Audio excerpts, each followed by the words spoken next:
Sir, అయితే మీరు చెప్తున్న రాజశేఖర రెడ్డి గారికి పట్ల మీకు విపరీతమైనటువంటి అభిమానం ఉంది.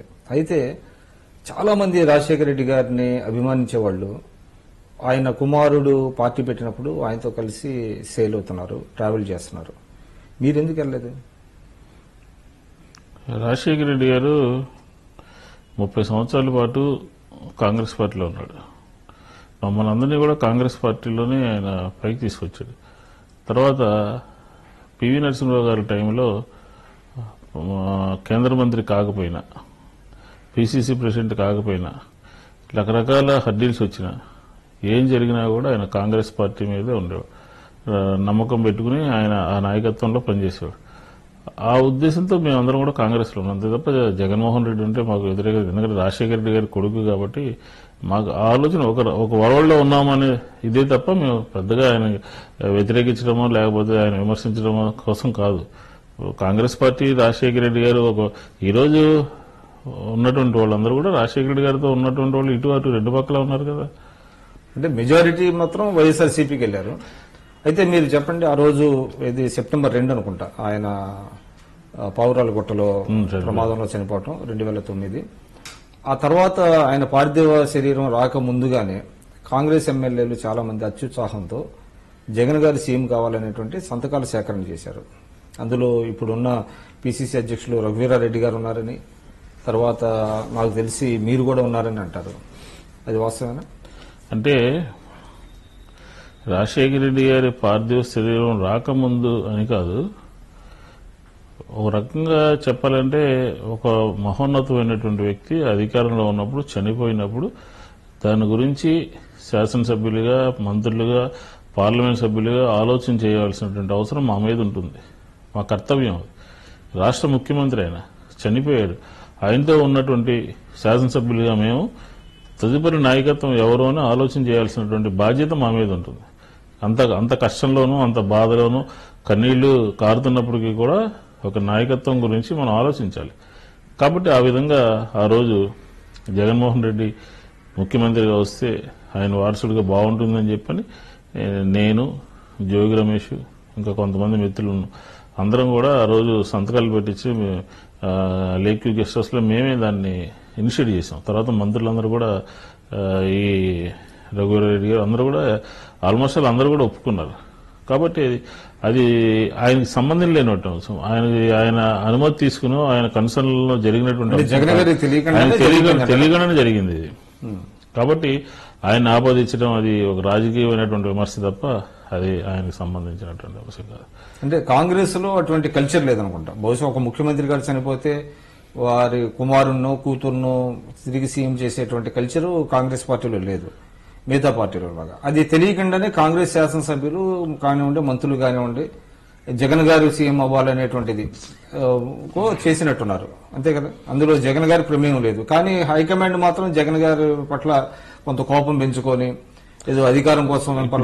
ఈరోజు తెలంగాణకు సంబంధించినటువంటి కొంతమంది నాయకులు, కె కేశవరావు గారు కానీ, వి హనుమంతరావు గారు కానీ, ఇట్లా కొంతమంది రాజశేఖర రెడ్డి గారు బతికున్నంత కాలం కూడా ఆయన మీద పడి ఏడిచేటటువంటి వాళ్ళు వీళ్ళందరూ నేను చెప్పినటువంటి పేర్లు.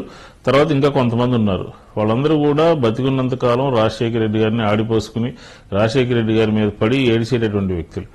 ఆ వ్యక్తులు ఎందుకంటే నాది కూడా 30 years ఇండస్ట్రీ, 40 years ఇండస్ట్రీ.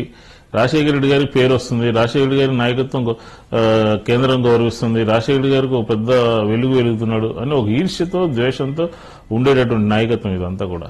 కాబట్టి వాళ్ళందరూ కూడా అప్పుడు జగన్మోహన్ రెడ్డి గారి మీద కేంద్ర పార్టీకి ఉన్నవి లేని ఫిర్యాదులు చేసి ఒక రకమైనటువంటి కన్ఫ్యూజన్ క్రియేట్ చేశారు. ఆ విషయంలో ఆ రోజున్నటువంటి నాయకత్వం సరిగా ఆలోచన చేయలేదనే భావన మాకు కూడా ఇప్పటికి కూడా ఉంది.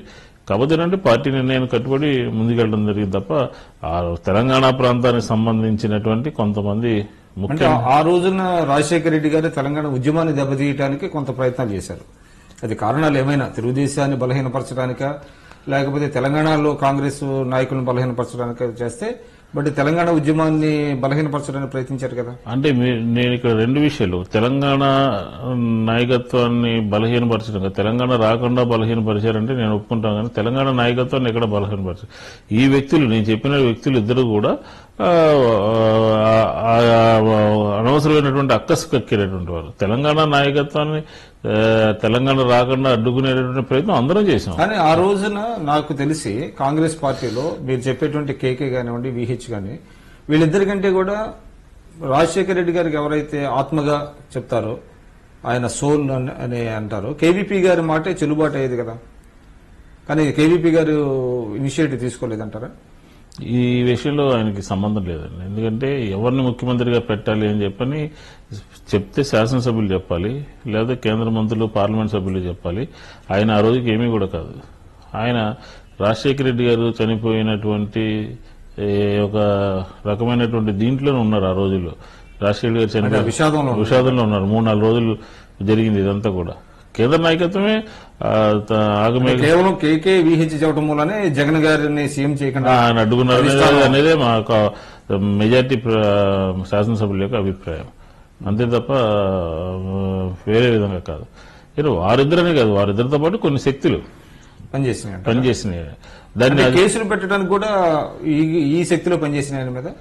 అయితే నిజంగా ఏదైతే తెలుగుదేశం కేసులు ఎవరు పెట్టారండి? తిక్క శంకరయ్య అని ఒకడు, శంకర్రావు అని వాడు, ఆయన వయసులో పెద్ద, ఆయన ఏదో తీసుకెళ్లి కోర్టులో పడేస్తే కోర్టు డైరెక్షన్ ఇచ్చింది తప్ప, అంతే తప్ప ఎవరు అధిష్టాన వర్గమో లేకపోతే ఆయనతో పాటు ముఖ్యమంత్రి కావాలనుకున్నటువంటి వాళ్ళు ఎవరో చేయలేదు, ఎవరో చేశాడు అది. కాబట్టి దాని గురించి పెద్ద జగన్ గారు అపోహ ఏర్పరచుకున్నట్టున్నారు. అంటే నా మీద కక్ష కట్టింది అని డైరెక్ట్ గా కూడా మాట్లాడారు కదా. ఇప్పుడు రాజకీయాల్లో మిస్అండర్స్టాండింగ్స్ ఎక్కువ ఉంటాయి, అపోహలు ఎక్కువ ఉంటాయి, వాస్తవాల కన్నా అపోహలు ఎక్కువ ఉంటాయి. కాబట్టి ఆ విధంగా అటు ఇటు రెండు పక్కల అపోహలు ఉండొచ్చు. కానీ హైకమాండ్ ఉద్దేశపూర్వకంగా కొంత ప్రిపేర్ చేసి కొంతమంది ఇది చేసిందని చెప్పని ఎవరో దాని గురించి మాట్లాడుకునే పరిస్థితి లేదు. ఏం రాశారు? సోనియా గాంధీ, రాహుల్ గాంధీ, మన్మోహన్ సింగ్, రాజశేఖర్ గారు చనిపోయినప్పుడు వచ్చి విజిటర్స్ బుక్ లో ఏం రాశారు? కాంగ్రెస్ పార్టీ తన కన్న కొడుకును కోల్పోయింది, ఆంధ్ర రాష్ట్రంలో పెద్ద దిక్కును కోల్పోయింది, పెద్ద కొడుకును కోల్పోయింది అని చెప్పని రాసి వెళ్ళారు. అలాంటిది వాళ్ళ కొడుకు మీద ఉద్దేశపూర్వకంగా కేసులు పెట్టిస్తారని చెప్పని ఎవరన్నా ఎప్పటికైనా ఆలోచన చేస్తారా? ఎవరో 3rd, 4th గ్రేడ్ వాళ్ళు. కానీ కాంగ్రెస్ పార్టీ అధికారంలో ఉండగానే, యూపీఏ అధికారంలో ఉండగానే ఆయన మీద ఈడీ అటాచ్మెంట్లు కానివ్వండి, సిబిఐ ఎంక్వైరీ కానివ్వండి, ప్రత్యేకించి జేడీ లక్ష్మీనారాయణ గారు లాంటి ఒక ఆఫీసర్ని ఇక్కడ తీసుకొచ్చి కేసులు ఎంచడం, ఇవన్నీ జరిగింది కాంగ్రెస్ పార్టీ హయాంలోనే కదా. కావచ్చు, కోర్టు ఇచ్చిన తర్వాత ప్రభుత్వ పరిధిలో లేవు కదా అవన్నీ. కోర్టు ఇచ్చిన డైరెక్షన్ ప్రకారం ఏదో కొంత నడిచి ఉండొచ్చు, అంతే తప్ప ఉద్దేశపూర్వకంగా అతని మీద ఆ రోజు ఉన్నటువంటి జగన్ గారి మీద కాంగ్రెస్ హైకమాండ్ ఎటువంటి కక్షపూరిత చర్యలకి పూనుకోలేదంటారా మీరు? నేనైతే అదే చెప్పగలను. నాకున్నటువంటి నాలెడ్జ్ ప్రకారం నేనైతే అదే చెప్పగలను. నేను మల్లాది విష్ణు, ఎక్స్ఎమ్మెల్యే, కాంగ్రెస్ పార్టీ. మీరు చూస్తున్నది ఐ డ్రీమ్ న్యూస్.